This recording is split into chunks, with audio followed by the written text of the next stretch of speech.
Om Swastiastu, pemirsa Bali TV, masa pandemi ini belum berakhir gitu, dan saya sudah mewawancarai banyak pihak dan semua terdampak.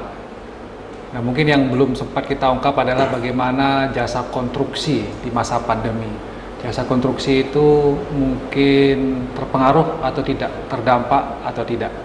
Dan kali ini saya akan mewawancarai Bapak Dewa Madi Krishna Hadi, beliau dari PT atau Direktur PT Permata Indah Lestari, dan ditemani juga oleh Bapak Dedi Prasetya sebagai Direktur Operasional dari PT Permata Indah Lestari. PT Indah Lestari ini bergerak di jasa konstruksi dan khususnya biasanya mengerjakan pekerjaan proyek di yang berkaitan dengan jalan gitu ya, atau juga ada yang lain. Tapi kita coba nanti tanya lebih lanjut dengan Pak Dewa. Kita sapa dulu. Sosiasi Pak Dewa. Sosiasi Pak. Penapi katra sehat gitu? Sehat.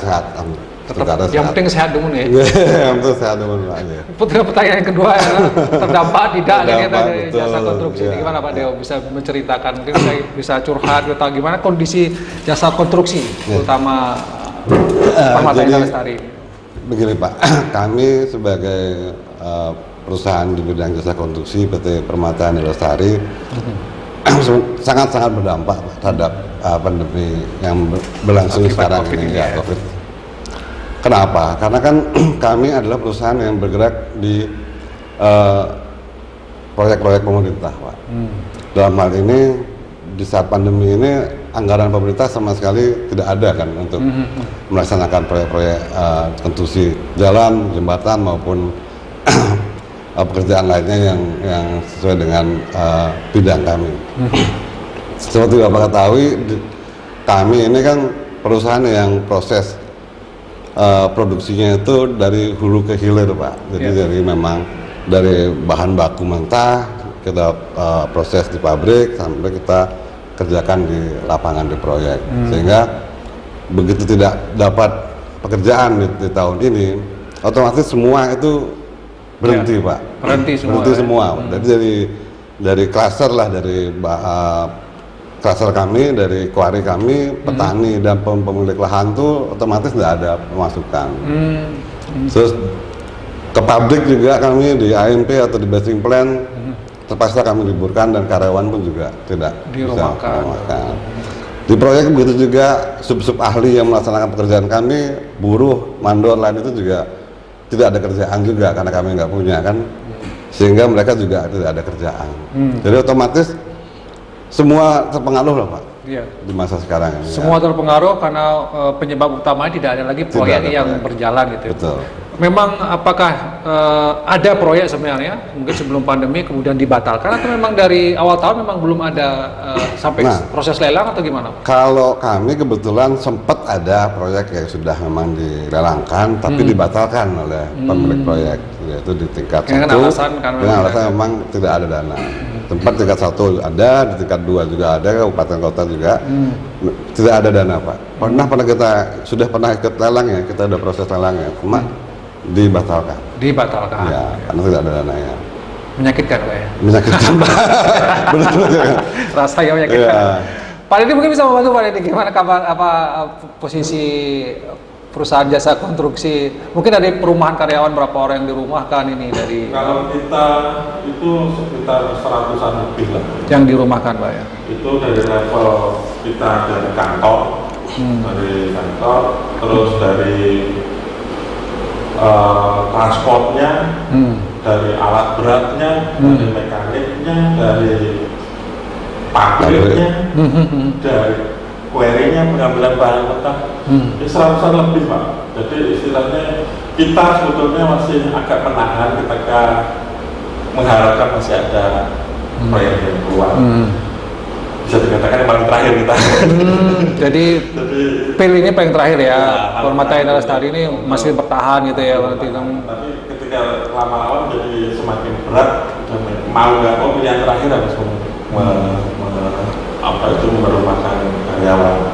Sementara kewajiban kami tetap harus berjalan. Seperti BPJS, apalagi yang itu pun untuk strategi kita untuk kedepannya masih mengharapkan supaya ada lagi proyek. Oke. Supaya kalau nggak kita urus terus, nanti ketika proyek datang beneran kita malah nggak dapat kerja. Karena tidak bisa ikut lelang gitu Betul. ya, karena izinnya dicabut dan Betul. segala macam. Ada BPJS. Oke, BPJS karyawan apa tenaga kerja tetap harus dibayar, itu kesehatan harus dibayar ya, karena memang kalau itu tidak dibayar nanti akan berpengaruh pada persoalan perizinan gitu ya.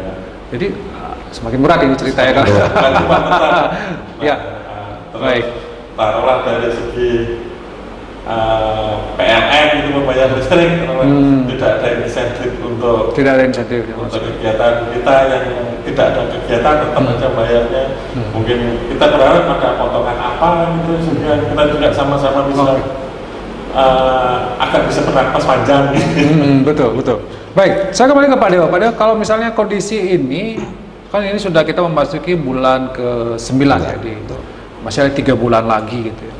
Nah, kalau misalnya seandainya, kita sih tidak berharap ya, tidak ada proyek lagi nih sampai akhir tahun ini, jasa konstruksi apa yang akan terjadi nih Pak Dewa? Kalau sampai berlanjut Pak, akhir tahun bahkan sampai awal tahun depan, mungkin kami pun juga akan berhenti Pak, nggak bisa Istirahat bersalah dulu gitu ya. istirahat dulu ya, karena seperti itu, jadi tidak ada pemasukan, sedangkan beban yang harus kita keluarkan seperti Pak dibilang itu BPJS, izin, sertifikasi itu harus berpanjang tiap bulan. Sertifikasinya Pak ya? Ya. Sertifikasi. Jadi kami sih sangat berharap sih kondisi ini pemerintah juga bisa segera ya bisa menangani seperti apa kami ini di jasa konstruksi, terutama perusahaan-perusahaan yang bergerak di bidang jasa konstruksi, sehingga adalah istilahnya energi baru iya, sedikit energi gitu baru ya? sedikit lah. Oke. Entah. Selama ini belum ada Pak Dewa. Apakah mungkin dari pemerintah provinsi atau kabupaten kota ada tidak pernah katakanlah menyampaikan atau Pak Dewa yang menyampaikan Pak kita kondisi begini-begini, ada nggak? Ya, harapan gitu. sih ada ya. Kami sempat beberapa kali juga sempat curhat dengan beberapa pejabat di lingkungan Bina Marga juga Ya, kan. ya. Tapi tidak ada kepastian yang bisa memberikan bahwa akan ada dana nanti tahun depan untuk bisa bergerak lagi di bidang ini gitu. Belum ada kepastian belum ada Pak kepastian, ya. Misalnya proyek bulan-bulan ini itu belum ada Belum pasti, ada kepastian. belum ada tawaran untuk lelang, belum ada Pak ya. masih. Tapi mungkin pernah menghadap Pak Gubernur atau menghadap siapa? Pernah ada Kemarin sih waktu ada temu tatap muka di tatap muka ya, itu ya dengan termasuk Bapak, diundang juga jasa konstruksi ya. Ya, memang Pak Gubernur sempat berjanji sih untuk bisa segera melaksanakan Proyek stimulus ekonomi ini, salah satunya adalah di bidang produksi Pak, proyek ini. Cuma kan kembali lagi sebagai yang mengambil peran di situ kan Bina Marga Pak, PU ya. PU ya. Nah, mereka sendiri pun masih belum tahu berapa sih anggarannya ada di sini. Belum disebutkan anggarannya, proyeknya apa. Sementara di Kementerian PUPR juga kami dari balai juga dapat info sih akan ada pekerjaan proyek besar yang akan berlangsung di Bali.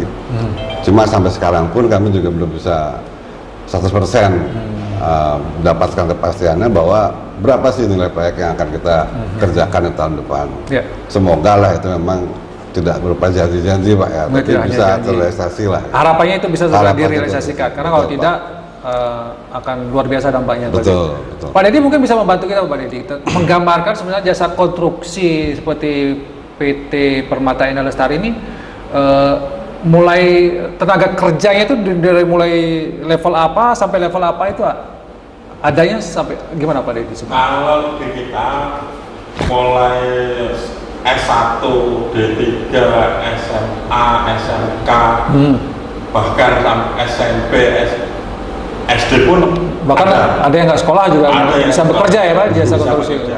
Jadi menurut hemat kami ketika jasa konstruksi diaktifkan, bisa minimal kasih makan level serata banyak, dan itu cepat. Cepat ya. Dalam arti umur proyek kan sekitar 3 bulan 6 bulan. Jadi dana yang diserap di situ akan banyak Per bulan. Nah, ditambah lagi seumpama kita belanja barang juga akan mendapatkan belanja yang ya paling tidak nggak jauh-jauh dari Bali lah, di sekitar Bali. Karena kalau kita di jalan Iya. otomatis urusan dengan aspal. Storage tank di sini juga ada, di Bali juga ada. Ya. Nah, jadi ini kita bergerak semua. ya. Jadi ini bisa menjadi trigger atau pemicu pertumbuhan ekonomi, Pak ya. Dan karena bisa menyerap anggaran dengan cepat, hasil juga cepat. Tidak hanya yang bekerja di proyek gitu ya. Kalau saya lihat sering ada proyek-proyek, biasanya pasti ada warung-warung kecil gitu ya. Bisa laku makanannya gitu ya. Jadi penting ini untuk segera dibantu jasa konstruksi karena bisa mempercepat pertumbuhan ekonomi ini bisa lebih cepat lagi. Oke, Pak Dewo, memang kita tadi sudah Pak Dewo dan kita semua tidak berharap ini akan lama berakhirnya, cepat berakhirnya, cepat ada proyek yang mungkin bisa dikerjakan. Cuma mungkin pertanyaan pentingnya kemudian adalah untuk bertahan selama ini gitu, Pak. Apakah menarik tabungan atau gimana nih? Atau owner mengeluarkan uang gimana Pak? Kalau bertahan sampai saat ini sih ya seperti Pak bilang ya, jadi tabungan kami habis untuk biaya operasional itu ya. Keuntungan yang ini sudah habis. Jadi gitu ya. apa yang sudah kita dapat di tahun-tahun sebelumnya Pak? Habis. Di masa pandemi ini kerasa Pak, karena kita harus berdasarkan keluar operasional tetap berjalan gitu ya, bayar listrik, bayar BPJS. Betul. Berarti dengan demikian perlu tidak ada stimulus, misalnya ada pinjaman lunak untuk jasa konstruksi, ada nggak seperti itu harapannya Pak?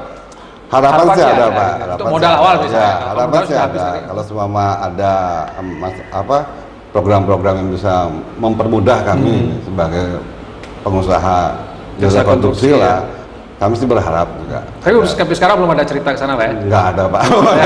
Biasanya UMKM gitu ya. Karena kan pihak perbankan pun juga menahan diri kan untuk bisa mengeluarkan kredit di tahun seperti ini. Oke Pak, kalau misalnya Pak Dewo dikasih proyek sekarang, masih punya modal tidak untuk kalau saat sekarang sih masih ada ya, masih ada, masih kuat ya. Tapi untuk sebesar tahun sebelumnya mungkin omset kita harus pelan-pelan lah. Mungkin pelan-pelan. Nambahin itu namanya kita dikonstruksi kan juga sudah banyak supplier kita. Oh iya betul ya. Jadi kita bisa bernego. Bisa bahasanya dalam tanda pinjam dulu gitu. Ya. Barangnya pinjam dulu gitu. Itu kita masih bisa lakukan. Jadi kita juga paling kita pengennya bisa makan bareng lah. Betul. Sepakat saya. Ya. Jadi kita gotong royongnya Pak ya. Betul. Pertumbuhan ekonomi Bali yang anjlok ini memang harus digerakkan dengan belanja gitu ya, dan salah satunya dengan belanja proyek pemerintah, proyek-proyek fisik, karena ini bisa menjadi trigger pemicu karena banyak orang yang bekerja di sana sehingga ini bisa. Mungkin Pak Dewa ada yang mau disampaikan sebagai penutup Pak Dewa pada pemerintah terutama mungkin apa yang kalau saya sih sebagai pengusaha bidang konstruksi termasuk teman-teman juga ya yang bergerak di bidang yang sama sangat ingin bahwa pemerintah bisa segera mungkinlah merealisasikan beberapa proyek yang memang sudah harus dikerjakan lah. Jadi paling enggak di akhir tahun ini ada semacam tender awal yang bisa kita ikuti sehingga nanti di bulan-bulan Januari itu kita sudah semua berkontrak Pak. Jadi ada uang muka yang bisa kita tarik, ada perputaran uang yang bisa kita lakukan di situ kan gitu. Jadi semua bisa bergerak kembali lah Pak. Jadi sementara itu Pak. Baik, terima kasih Pak Dewa, terima kasih Pak Dedi. Doa kita semua pandemi segera berakhir, proyek bisa segera berjalan. Kalaupun tidak pandemi berakhir, proyek segera bisa dijalankan kalau ada uang pemerintah. Karena sekali lagi bisa menjadi, karena pariwisata sudah tidak bisa diharapkan di Bali, jasa konstruksi masih bisa diharapkan asal ada dana dan mungkin direalisasikan proyek-proyek yang sudah direncanakan sebelumnya. Demikian bisnis Bali News kali ini, saya ucapkan terima kasih atas perhatian Anda. Mudah-mudahan ada manfaat yang bisa diambil. Saya tutup dengan Pramana Santi. Om Santi Santi Santi Om. Terima kasih.